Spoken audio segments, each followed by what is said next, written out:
Okay guys, I'm now going to give you my review of the iPhone 4S.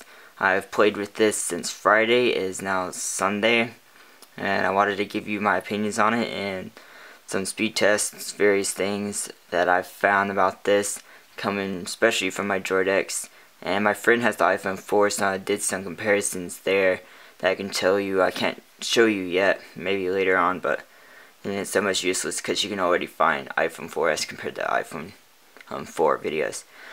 Here you have the lock screen. The one thing I thought would be useful that's not really is you can double tap. You got your music control, and then you have a camera right to the camera. Very fast to open the camera. I really like that. Droid X, that took 2 seconds to get to the camera. My Droid X would have took like 15. I'm serious. So like it was slow. Even when I first got it, probably would have took like between 5 and 10. Got some apps on it. I usually have a lot more. When I had an iPod Touch, I had way more. But apps here, but what I found is off screen, and then you go here, unlock camera, same speed instead of not double tapping, then you could possibly screw up, and you have your camera still right there. So that's almost now useless to me. Wi-Fi, yeah.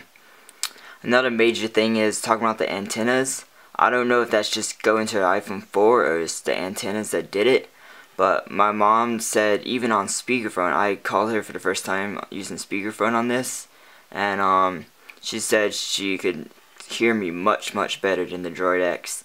And when the Droid X came out, they were comparing it to the iPhone 4 for call quality, and they really couldn't tell much of a difference. So maybe the antennas make a difference on this, but there's no difference between speakerphone and just regular, just holding up to your ear call quality, according to my mom and my sister and my friend.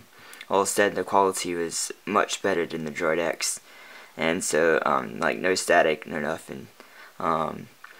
Data wise, one thing can be faster. I'm actually in a really slow data area here where I am. Sorry about that jump there. I accidentally tested it with Wi-Fi on, and you'll see that blooper at the end of the video. But here is the real actual data speeds, and it's, like I said, pretty slow. 0.3 is about normal here. If I go into town, it's 1 megabit. If I go to my college, which is in Boone, I can get over 2 megabits per second, which is typically the fastest you can get on Verizon 64gb, which is streaming a YouTube video on your phone and maybe downloading a song or streaming a video. That's all you need is a megabit, really. It's like the 14 megabit speeds only if you tether. You need like LTE speeds, so it wasn't a giant deal that it's LTE versus like I could have got an Atrix or whatever and get a 4G phone for actually 1 cent. Amazon had a deal versus I spent $400 for this. But otherwise, data speeds actually are improved on this. You might get a spec higher single than my Droid X because of the 2 antennas.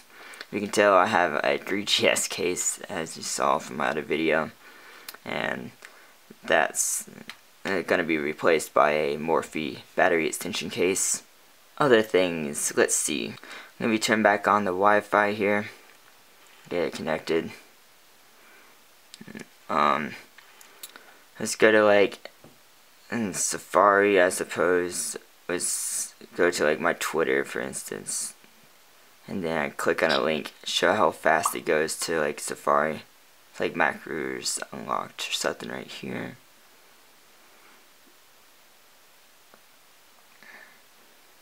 And that's their mobile site. Let's see if I can go to the full site, and it just instantly loads. And mobile site's all you need if you just wanted to look at the article. Let's go to favorites, whatever. Yeah, I'm gonna actually go to bookmarks and just go to like Apple site, for instance. Shows how fast this loads. A regular website, full desktop website. Apple has a ton of HTML5 on their site. You see the animation soon. The animation, and it switches very fast. Everything else, whatever. Otherwise, I mean, there's not much else that anyone else hasn't covered on this. The camera quality, I've noticed, definitely less noise. Good, very good quality. Like, I don't know if you can tell over this, but if I can get the photos, this first couple pictures I took are like right here. Like, that's really good quality. I don't know if you can really tell. Like, outdoors, that video uploaded earlier today. And then cell phone tower. We hiked, me and my friend hiked up to. Just random stuff. Stuff like that. And Surrey. Yeah, Surrey's also a big deal. Like, this is, I gotta never forget this. When I did location based, like I did this. Remind me when I get home to get my backpack. And Surrey's had the issues. I think it's really loaded down, which is probably the reason they haven't done the iPhone 4. Yeah, for Surrey. For when you get home. And I create it? Cancel. And voice things like this don't usually pick up my voice and screw up, but Surrey's been like 99% flawless, and it picks up almost everything correctly when I speak, which is incredible for my voice. As some of you probably know, I don't speak the clearest. And that if I set that, as soon as I pulled into my garage of my house, it reminded me, which I thought was insane. It's not like just on the street where I live. It reminded me when I got in my house. I don't know what it does. Maybe it detects you're on your street, then like waits a few minutes to make sure you're home. Like, you could be on the street, quickly get in your garage, and then by the time you're inside your house, it decides to pop out the reminder. Even though it already knows you're at your address. Probably does something like that. The screen brightness seems low. It is because I'm saving battery life. Battery life, I put it this way, it's better than the Droid X. I don't think it's as good as the iPhone 4, but that's also because I was using this constantly. I had it plugged in all yesterday, but I unplugged it, and I think I got about 6 hours of standby, and then 2 hours of solid use, and it went down to about 70% usage here. So you could definitely get through a full day on this phone. Now, if the location base is on, like when I said it, they remind me when I get home, it's constantly having the GPS on, tracking where you are. So that could definitely lower your battery usage and everything else. And ways to turn that off, like I go to location services here, and then this will tell you if something's using your GPS, and also you can tell up here. But this will tell you specifically what application will use your GPS. And I'll have them on or off depending on what ones I want to use my GPS. And that sort of things. One last thing I wanted to show you is like how fast YouTube videos. So I'm going to tell you a comparison like what it was on Android. And this seems true to most Android phones I've used. Not just mine, about loading YouTube videos.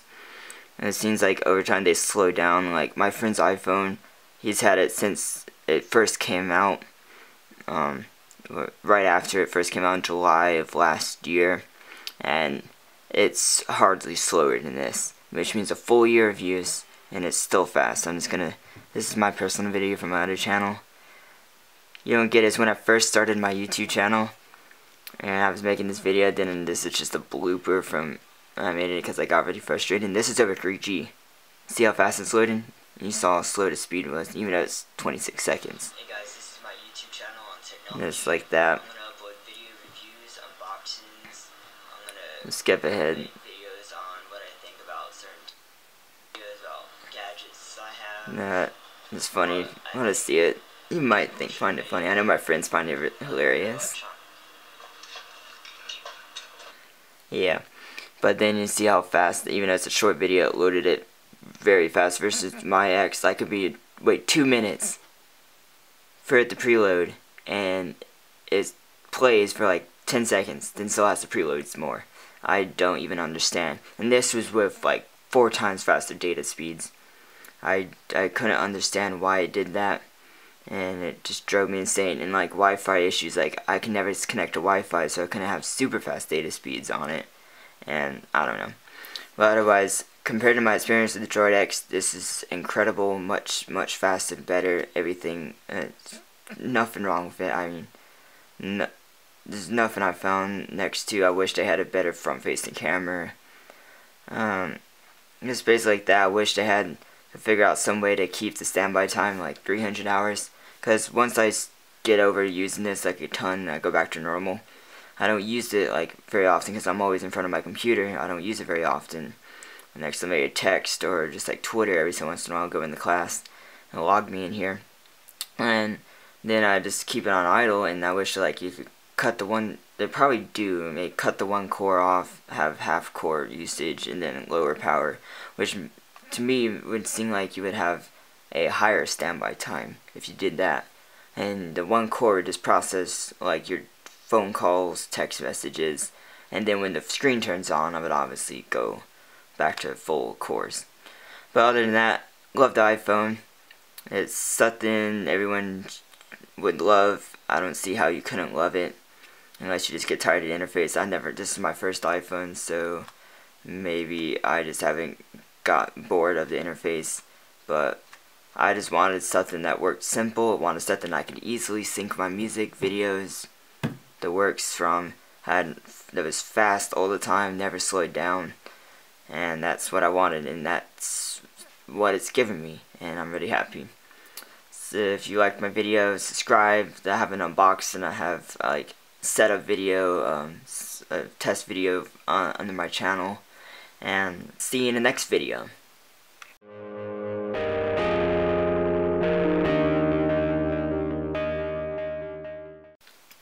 And I only have 3 bars right here, but usually the data is really slow, like here. That's not normal data speeds. I'm not gonna lie, that's the fastest I've ever seen in this area. It's just funny how I get that on camera. And that's a total fail. That was on Wi-Fi.